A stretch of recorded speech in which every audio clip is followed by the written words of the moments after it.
So, I'm making this video because I thought about making this video. I was just going to be complaining about everything I wasn't liking about Halo Infinite, but everyone else said what they wanted to say, so instead of complaining, let's find a solution to one of the problems, and that's the armor coatings. Armor coatings in Halo Infinite give you a pattern, but they don't allow you to customize colors, and they kind of did away with this.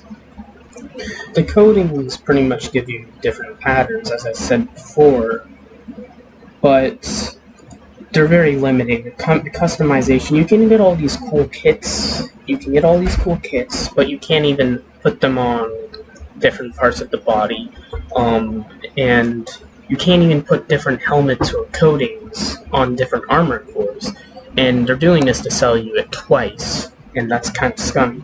And the thing about this is, the irony about this is that even the bots can use the different customizations. We have a gun gear, which probably goes with the Mark V core, is on the new armor core.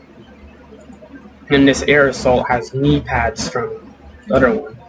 Like, unless they plan on selling the same helmet to you twice in a scummy fashion, the bots can core customize more than us players can. And it's just very limiting that we can't do that stuff. So, how do we fix this? Well, first we allow core customization, and then second we fix the coding system to allow colorization. Now, what is colorization, I hear you asking? Well, let's go to my first favorite game of all time, Ark. So in Ark, the dinosaurs and many items and armor, you can customize the colors of the things, and the creatures will spawn with different colors. This is achieved with something in Unreal Engine called colorization patterns, which most of the time, and this is done in many games nowadays, where the base model texture is white, and they have specified regions where they're colored a certain pattern so that in the engine it can detect what colors to give custom colors to. It's sort of complex, but it's pretty much done well in Unreal Engine, and they could have done the same thing for this system, and it has been proposed by fans before. Because in Ark, whenever you get like a skin or armor, you can put any color you want on it with the dyes of the game.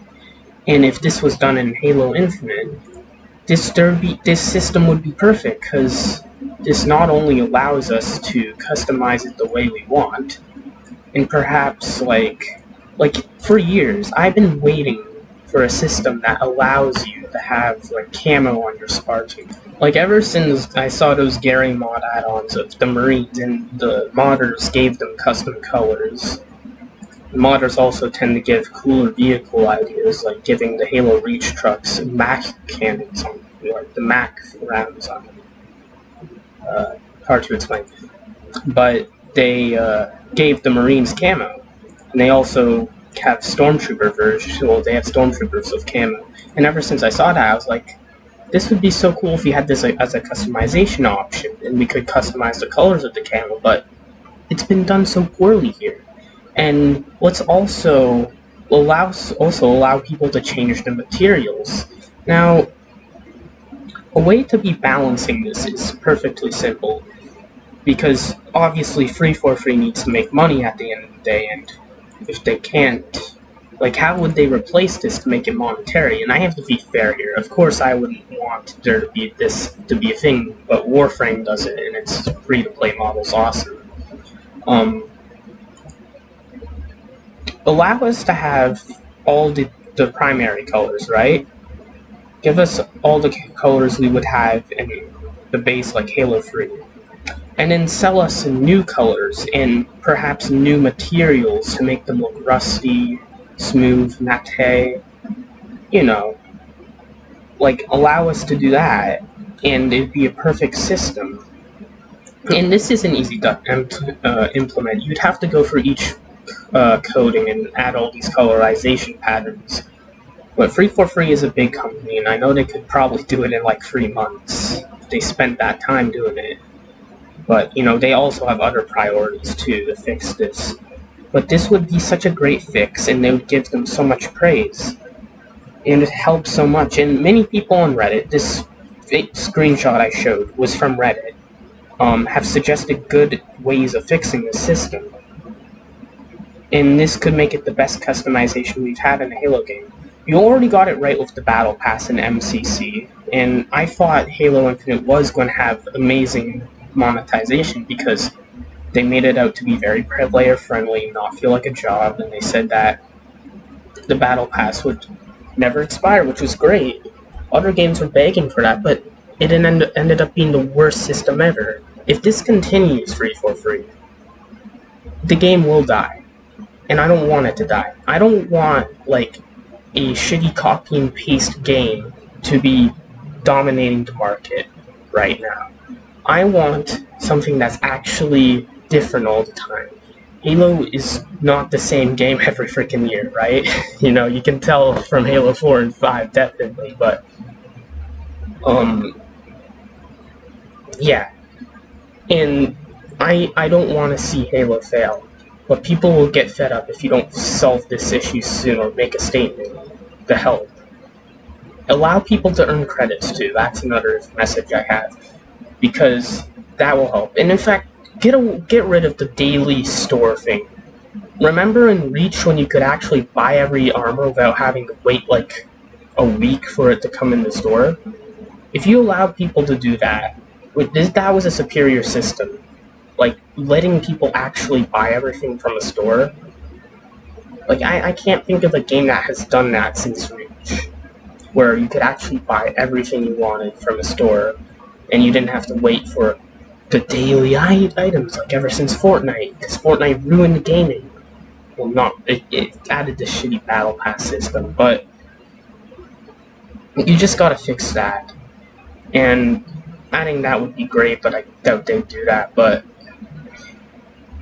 yet again, they also have to take time to find a way to make this monetary, and I doubt 343 is actually really the ones. I bet they really did want to make it not grindy, but Microsoft stepped in and was like, hey, we need to make this a cash cow. And 343 didn't know how to do it since they were being pretty player-friendly ever since MCC. They kind of just stumbled this all together because they didn't know what to do. Yeah. I hope everything goes well for Infinite. I don't want a shitty copy and paste game like COD to be dominating again, because I want Halo Infinite to beat COD and Battlefield, to teach those companies to actually put effort into games so we can get good COD games and good Battlefield games again. And it'd be a win-win for everyone, because they'll actually make good games, and Halo will be good again. Well, it is good, but not the monetization, right? We need to raise our voices about it, and we need to get this fixed, because if we stay silent, it's not going to get fixed, and it could die.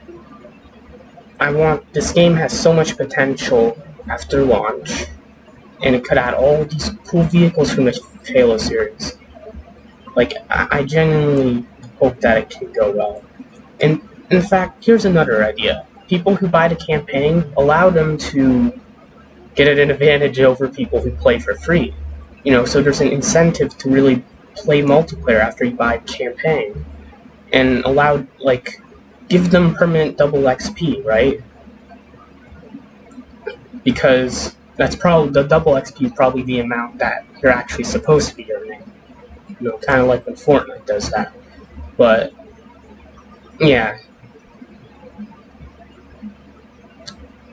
There should be more multiplayer incentives for buying campaign too, but especially since it's $80 in Canada, that's a lot of money. And that's all I had to say. I doubt this video is going to make a change. I doubt it's going to be seen or get popular, but I'll post it around. I just hope this can help 343 a bit. Anyways, thank you for watching. Halo Free Slurpee.